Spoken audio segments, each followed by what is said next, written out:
ஒரு குரு அனுகிரகத்தோட பகவான் எல்லா இடத்திலும் இருக்கான் அப்படின்னு ரியலைஸ் பண்ண ஒரு நாமதேவர். அவர் வைஃபோட சேர்ந்து கோவில்லையே எப்பேற்பட்ட குரு எனக்கு கிடைச்சிருக்கார்,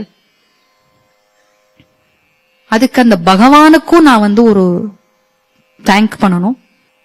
அந்த ஒரு ஐடியாவை கிண்டல் பண்ண அந்த ஞானேஸ்வர் அவருக்கும் நான் என்னுடைய நன்றியை தெரிவிக்கணும். என்னுடைய இந்த யாத்திரையில எத்தனையோ பேர்கிட்ட இருந்து நான் எத்தனையோ கத்துன்னு இருக்கேன். அந்த அத்தனை பந்துக்களையும் கூப்பிட்டு அவளுக்கு ஒரு தேங்க்ஸ் கிவிங் மாதிரி ஒரு போஜனம் பண்ணலாம் அப்படின்னு நாமதேவரும் அவரோட ஒய்ஃபும் டிசைட் பண்றார். எல்லாரையும் கூப்பிடுற, சந்துக்கள் இருக்கா, அர்ச்சகால் இருக்கா, பகவானையும் விட்டு வைக்கல, அவரையும் கூப்பிட்டுருக்கான். எல்லாரும் உட்காந்துட்டா இலை போட்டு. ஒரு குரூப் வருது, அவளும் இன்வைட்டீஸ் தான். ஆனா அந்த லைனை பார்த்துட்டு கோவம் வந்துடுறது. நான் உட்கார மாட்டேன், நாங்க யாரும் இந்த லைன்ல உட்கார மாட்டோம். அது எப்படி எங்களையும் கூப்பிட்டுட்டு அவளையும் கூப்பிட்டுட்டு ஒரே இதுல உட்காந்து எனக்கு நீ சாப்பாடு போடலாம் அப்படின்னு கேட்கும்போது இப்போ ஞானம் வந்துடுத்து இல்லையா. இவர் அப்படியே பாக்குறார், என்னடா இந்த மனுஷன் இப்படி கேக்குறாரே, என்ன பண்றது? கூப்பிட்டவா எல்லாருக்கும் சாப்பாடு போடணும், போடலன்னா அது அனாவசியமா ஒரு சாபத்தை சம்பாதிச்சுக்கிற மாதிரி. வந்தவா உட்கார மாட்டேங்கிறா சாப்பிடறதுக்கு. சரி, நான் உங்களுக்கு இந்த பக்கமா போடுறேன்னா முடியாது. நீ எப்ப எங்க எல்லாரையும் சரிசமமா கூப்பிட்டு ஒன்னா உட்காத்தி வச்சு சாப்பாடு போடணும் அப்படின்னு டிசைட் பண்ணிட்டியோ அன்னைக்கே நான் முடிவு பண்ணிட்டேன் சாப்பிடக்கூடாதுன்னு. ரொம்ப பயந்து போயிடுறார் நாமதேவர். என்னடா இப்படி ஆயிடுத்தே, ஒரு நல்ல காரியம் பண்ணணும்னு யோசிச்சு ஆரம்பிச்சது இந்த மாதிரி ஒரு விபரீதமா இப்படி நிக்கிறதே, நம்ம என்ன பண்றது, தர்ம சங்கரத்துல மாட்டி நிக்கிறோமே, முடிக்கிறோமே விட்டலா அப்படின்னு அவருக்கு தெரிஞ்சது அது ஒண்ணுதான். அப்படின்ட்டு அவன் காலில் போய் விழறார், ஏதாவது பண்ணுப்பா அப்படின்னு. அப்ப வாசல்ல இன்னும் 2 பேர் வரா. மாமா மாமி, இவருக்கு யாருன்னு தெரியல இந்த மாமா மாமிய. ஒரு சொம்பு நீர் கிடைக்குமா அப்படின்னு கேட்டுன்னு வரா. ரொம்ப தூரத்துல இருந்து வரோம், யாத்திரை பண்ணிட்டு வெயிலும் மழையும் தாண்டி வரோம், ரொம்ப டயர்டா இருக்கு, ஒரு சொம்பு நீர் கிடைக்குமா அப்படின்னு. அப்ப ஐயோ வாங்கோ வாங்கோ, தண்ணி என்ன, சாப்பாடே போடுறேன் அப்படின்னு சொல்லிட்டு அந்த கோவில்ல வேலை செய்யறவா, பெருக்கி துடைக்கிறவா, பாத்திரம் தேய்க்கிறவா, அதுக்கப்புறம் ஞானேஸ்வர் மகாராஜ், நிவృத்தி, ஞான்தேவ், சோபான், முக்தாபாய் எல்லாரும் வரிசையா உட்காந்துக்கிறா. கோரா கும்பர்வரர் அவரும் உட்காந்துக்கிறார். இந்த மாமா மாமியும் உட்காந்துக்கிறா. எல்லாருக்கும் வரிசையா உட்காந்துன்றா. இந்த குரூப் மாத்திரம் முரட்டுத்தனம் பண்ணிட்டு உட்கார மாட்டோம்னு நிக்கிறது. இவர் எல்லாருக்கும் சாப்பாடு போடுறார். சரி, வந்தவா உட்கார்ந்துட்டா இலையில, அவளுக்கு சாப்பாடு போடாம இருக்க கூடாதுன்னு சொல்லிட்டு அவளுக்கெல்லாம் போட்டுட்டு இவாளை அப்பப்போ திரும்பி திரும்பி பாத்துக்கிறார், மனசு மாறுமோ மாறுமோ அப்படின்னு. எல்லாருக்கும் சாப்பாடு போடுறார். இந்த மாமா மாமி மாத்திரம் என்ன பண்ணிட்டா, சாதாரணமா எல்லாருக்கும் பரிமாறுற வரைக்கும் வெயிட் பண்ணுவா, சாப்பிட ஆரம்பிக்க மாட்டோம். இவாளுக்கு போட போட டபக் டபக்குன்னு எடுத்து வாயில போட்டுட்டா. டேபிள் மேனர்ஸே இல்ல. எல்லாருக்கும் எல்லாத்தையும் பரிமாறி முடிச்சு பரிசேஷனம் பண்ணிட்டோ அப்புறம் தானே சாப்பிட ஆரம்பிக்கணும்.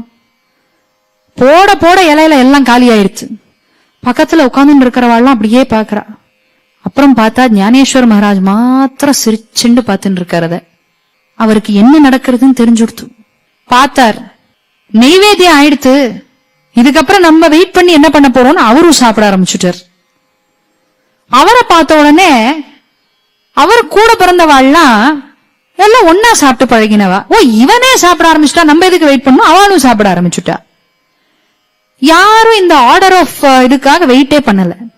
நாமதேவருக்கு ஒன்னும் புரியல. இந்த குரூப் கோச்சுண்டு நின்று இருக்காரே, இந்த நடக்கிற அக்கிரமத்தை பார்த்த அவளுக்கு இன்னும் கோபம் ஜாஸ்தி ஆயிடுறது. கண்டதையும் கூப்பிட்டு இருக்கா, போராத குறைக்கு இதுங்களுக்கு யாருக்கு எப்படி சாப்பிடணும்னு தெரியல. இவாளோட நம்மளையும் உட்காத்தி சாப்பாடு போடுறதா இருந்தா இவன் அப்படின்னு. இவா முதல்ல சாப்பிட ஆரம்பிச்சவா கடகட கடகடன்னு முடிச்சுட்டா இல்லையா. மிச்சவாளுக்கெல்லாம் 2 வாய்க்கு மேல இறங்கல. 2 வா சாப்பிடுறா. ஏப்பா வருது எல்லாருக்கும். சரி, இவாள்லாம் இலையில உக்காண்டு அந்த 2 வாய சாப்பிட்டுட்டு ஏப்பம் வந்தது. இங்க முரட்டு இது கோவமா இங்க சைட்ல நின்று இருக்கிற குரூப்புக்கு எப்படி ஏப்பம் வரும்? உட்காரவே இல்லையேவா, இலையே இல்ல, எதுவும் பரிமாறல, சைட்ல போய் வடையோ சுண்டலோ எடுத்து சாப்பிடல, நைஸா. எப்படி அவளுக்கு ஏப்பம் வந்தது? ஒவ்வொருத்தரா ஏப்பம் விடுறா, ஒண்ணுமே புரியல. கையலமிண்டு வரும் அப்படின்ட்டு எழுந்து போயிட்டோ திரும்பி வரும்போது இவாள்லாம் மாத்திரம் திரும்பி வரா, மாமா மாமி திரும்பி வரல. அப்பதான் அந்த கூட்டத்துக்கு புரியுறது, ஹை, அந்த பகவான் பக்கத்துல உட்கார்ந்து சாப்பிடுற அந்த வாய்ப்பை விட்டு கொடுத்துட்டோமே, இப்படி அவனே நம்மளுக்கு பாடம் படிப்பிச்சுட்டு போயிருக்கானே, இப்படி முட்டாள்தனமா பிரிவினை பார்த்துட்டோமே அப்படின்னு யோசிச்சு நாமதேவருக்கு நமஸ்காரம் பண்றார். உங்களால இன்னைக்கு வேற ரூபத்திலேயாவது எங்களால பாண்டுரங்கன்ற குமாரிய பார்க்க முடிஞ்சது, ஒரு ஞானம் பிறந்தது, உங்களை மாதிரி மகான் உண்டா அப்படின்னு கேட்கும்போது நாமதேவர் சொல்றார், நீங்க எல்லாரையும் வேற வேறையா பார்த்தேள், வேற காஸ்ட், வேற கம்யூனிட்டி, ஏதோ பண்றவா அப்படின்னு. மனுஷா மாத்திரம் இல்ல, இங்க வச்சிருக்கேனே இந்த சொம்பு, இங்க இருக்கே இந்த தூண், இங்க இருக்கே இந்த காலணி, இதெல்லாமும் வேற வேற இல்ல. நம்ம நிக்கிறோமே இந்த மண்ணு, அதுவும் ஒண்ணுதான். பின்னாடி ஓடுறதே அந்த சந்திரபாகா நதி, அதுவும் ஒண்ணுதான். நம்மளுக்குள்ள ஓடுறதே உசுறு, அதுவும் ஒண்ணுதான்.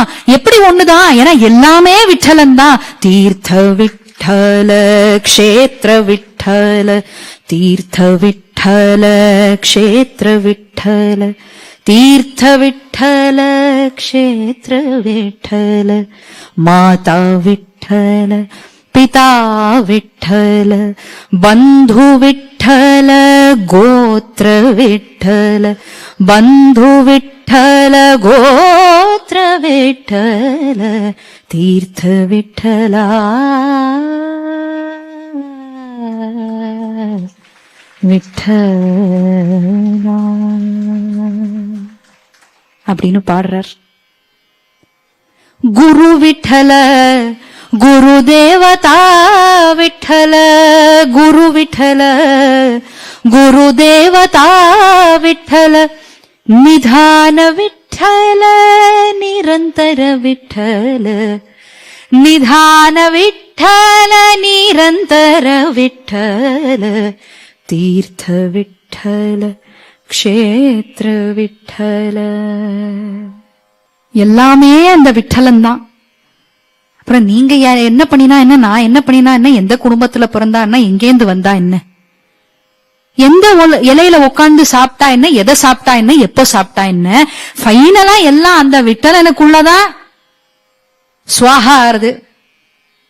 அவன் உட்கார்ந்து அந்த 2 வாயை சாப்பிட்டோன்னே எல்லாருக்கும் ஜீரணம் ஆயிடுத்து, பசியே போயிடுத்து அப்படின்னு அவளுக்கு அதை எடுத்து சொல்றார்.